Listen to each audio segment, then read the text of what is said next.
Did the whole world just go to hell before Jesus was born? How did anybody make it into heaven? Before the Christians came and raped, murdered, and pillaged their whole culture. Spoiler alert, those weren't Christians. Oh, now he's gonna gaslight us. Look, how do we know those weren't Christians? Because by their fruit you will know them, and the fruits are not rape, murder, and pillage. That's Mystery Babylon activity. She's got a cup, it's full of blood of all the slain of the earth. What, were they imposters? He said they'd do exactly that. Now, if you don't hate me for what I just said, you're probably gonna, after I say this next part. People think that hearing the gospel from a human mouth is the only possible way, not knowing that there's a universal language that God speaks in. They think that hearing the name Jesus and the phonetics of pronouncing the word is all important to the story. So much so that there's whole movements arguing about the correct phonetics and pronunciation of the word, as if God himself didn't confuse the languages at Babel. This is called carnal-mindedness. You're thinking in the physical, not the spiritual at all. Now, his name means something specific, and that's what's all important. In the Old Testament, he revealed the first part of it to Moses, under that old covenant, in a previous age. He said, tell the people, I am that I am. And then he showed them what he was, salvation. And then he revealed his full name, I am, what are you, God? Salvation. Himself. The way, himself. The truth, himself. The light, manifest in the flesh. And through his earthly vessel, the form of a servant, he took upon himself to be made in the likeness of men, revealed his name to be I am salvation, or if you like it, I am Savior. He is the one who saves. For those who will hear his word and do it, for those who will not, he is the one who destroys. And that is why it is written, don't fear those who can kill the body and afterwards do no more. Fear he who is able to destroy both body and soul in hell. Well, why would a loving God send his children to hell? Those aren't his children. His son went voluntarily, and I mean the soul of his flesh. And when he says Father, he means Spirit. God is a Spirit who manifests in the flesh. The first, the Father, and the last, the Son. The Alpha, the Ancient of Days, and the Omega, the Son of Man. His name is I am salvation, in every language. Even in that universal language he speaks. Men like to act like it's a great mystery so that they can't know, so they can continue doing what they want. They'll have none of wisdom or understanding. They'll deny knowledge while it stares them right in the face, because their deeds are evil. The gospel of Jesus Christ is preached in a universal language the world over every single day, every 28 days, every year, every 70 years, in the sight of all men, in the sight of all things. The heavens declare the glory of God, and the firmament, the expanse, space, shows his handiwork. Day unto day they utter speech, and night unto night they show knowledge. There is no speech nor language where their voice is not heard.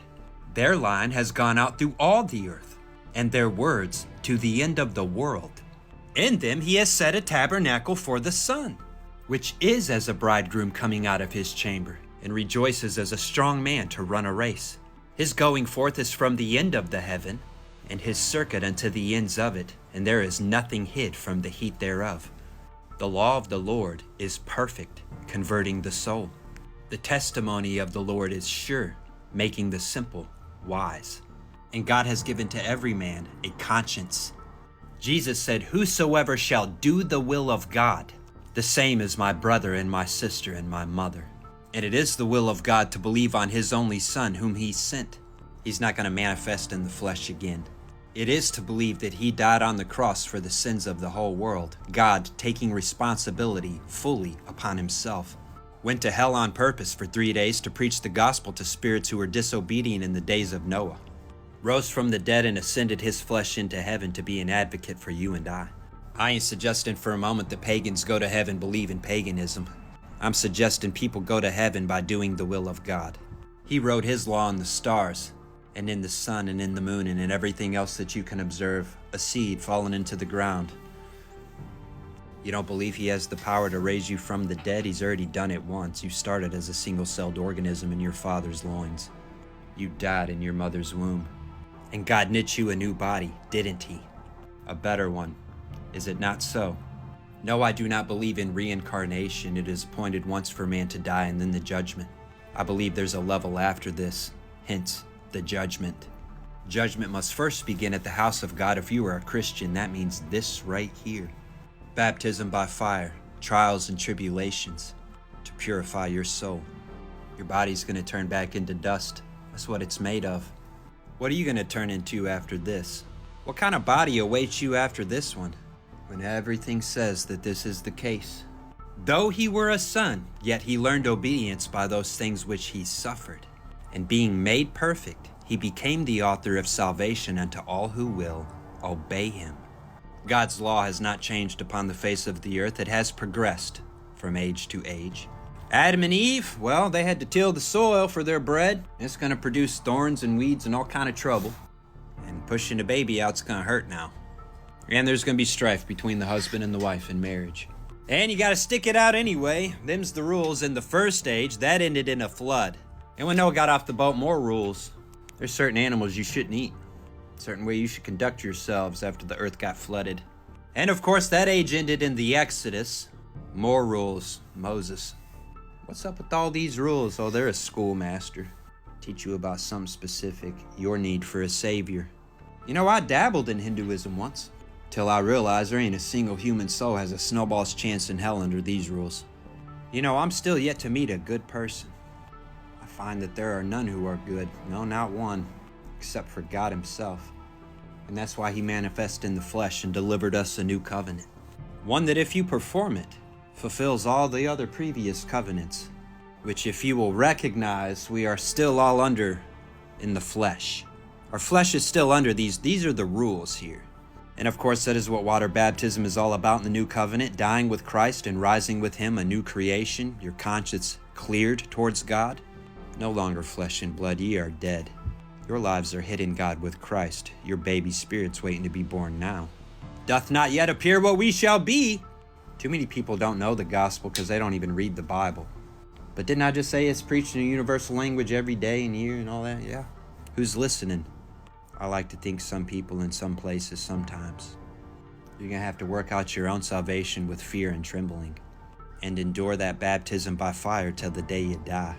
I recommend any man trying to follow the will of God in any place at any time is going to have a hard go of it. He's going to have to decide to just keep going. Now, I've said every bit of this before, and furthermore, it's been written down for 2,000 years now. Got people out here worried about the letter J because they don't know how languages evolve or what phonetics even are. Muscles in your mouth and throat and stuff. Who, though, is concerned about doing the will of God? Who, then, is concerned about laying down their life for their friends? Who is willing to prefer the benefit of others rather than their own benefit? Who is willing to be the saving grace? And God gives grace for grace and mercy for mercy. And if you do not forgive your brother his trespasses against you, neither will God forgive you yours against him. Grace for grace and mercy for mercy. It's as easy as this. If you have 2 coats and your brother has none, give your brother a coat. You see somebody hungry or thirsty, give them some food and some water. Oh, they're your enemy? Give them some food and some water. You ain't got to learn to read the stars or the sun or the signs. If you can read the gospel of Jesus Christ, he told you all that and what it means and what to do about it. And his apostles explained every bit of what it means and what to do about it. And their epistles. The Revelation tells you what's going to happen every 70 years or so in the sight of men upon the earth, even as it tells you of the future history of the world itself, overall on the big picture. The big picture is made up of a bunch of little pictures. It's all the same picture, though. History repeating on scales small and large in every place all the time, like ripples in a pond overlapping and interacting. Time certainly is relative in more ways than you can imagine. Just do what Jesus said, and you'll be all right. You'll be just fine. Oh, you're struggling to do that? Keep struggling. That's how you get stronger. Don't stop if it gets hard. And if you stumble, you better get back up again. Keep going. You are not running from condemnation. You are running towards reward. If you belong to Jesus Christ, and I mean do what he says, you've already escaped the condemnation. Run then with full vigor towards reward. One so great you cannot even imagine it, can't picture it in your mind. It's not possible. I say the stars are immortal celestial beings up there in the second heaven. And you say, well, they don't appear to be doing anything. And I say, imagine if you were made of pure bliss itself and you didn't have to eat because your metabolism was just inherent. And all you have to do is shine.